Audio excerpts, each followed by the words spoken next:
शेख मेरा सवाल ये है कि जैसा कि आपने बताया है कि जैसे सोना और चांदी हम कोई सामान लेते हैं तो इसमें उधार नहीं होना चाहिए।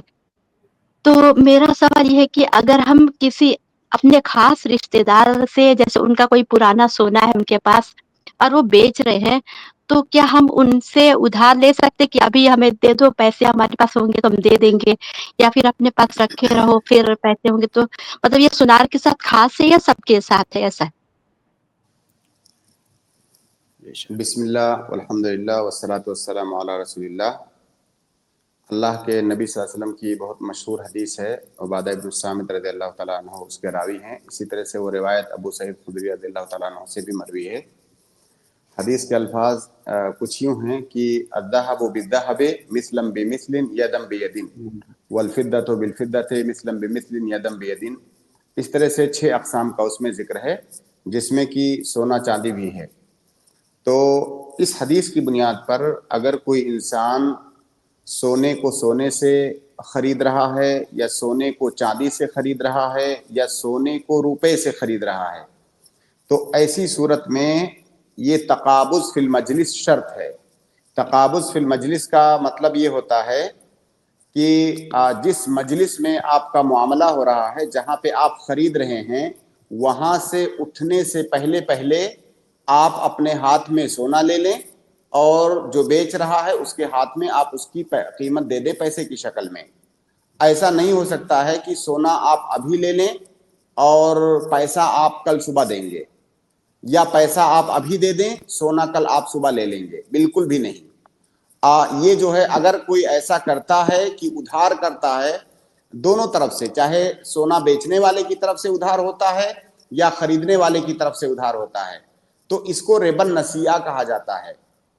इसको रिबा की सूद की कई सारी किस्में हैं, जिनमें से एक है रिबन नसिया, और ये खतीर तरीन किस्म है सूद की। तो लिहाजा ये सूद है अगर उधार किया जा रहा है तो। और ये भी वाज़ेह रहे कि इसमें कोई ऐसी कैद नहीं है कि आप सुनार के यहाँ से ख़रीद रहे हैं तब तो उधार नहीं कर सकते, और अगर किसी अपने अजीज़ किसी करीब से ख़रीद रहे हैं तो उधार कर सकते हैं। सब इसमें बराबर हैं। भाई आप ख़रीद ही तो रहे हैं, चाहे आप अपने किसी करीबी से ख़रीदें या आप सुनार से ख़रीदें। तो बहरहाल सोना अगर पैसे से ख़रीद रहे हैं तो इसमें उधार होना ये जायज़ नहीं है। ज़रूरी है कि तकाबुज़ फिल मजलिस हो।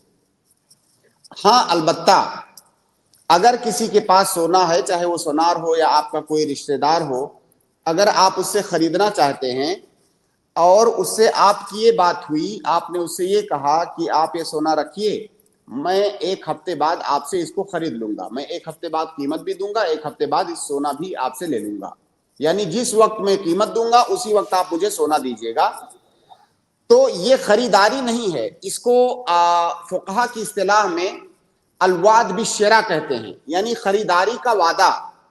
तो अगर बात सिर्फ वादा और वईद तक है तो इसमें कोई मुज़ायक़ा नहीं है। लेकिन ख़रीदारी और वादा में फ़र्क ये है कि ख़रीदारी करने के बाद आदमी पीछे नहीं हट सकता है, मामला डन हो गया। लेकिन जहां तक वादे का मसला है तो वादे में आदमी हो सकता है पीछे हट जाए, हो सकता है वो पीछे हट जाए, हालांकि वादा खिलाफी करना ये दुरुस्त नहीं है, वो एक अलग मसला है। लेकिन जहां तक खरीदारी का मसला है तो खरीदारी मुकम्मल नहीं हुई है, वो पीछे भी हट सकता है, लेकिन खरीदारी मुकम्मल होने के बाद वो पीछे नहीं हट सकता। तो अगर सिर्फ बात वादे तक है तब तो ठीक है, लेकिन अगर बात खरीदारी की हो गई है तो फिर ऐसी सूरत में ये जायज़ नहीं है, क्योंकि ये रिबन नसिया है जो कि हराम है।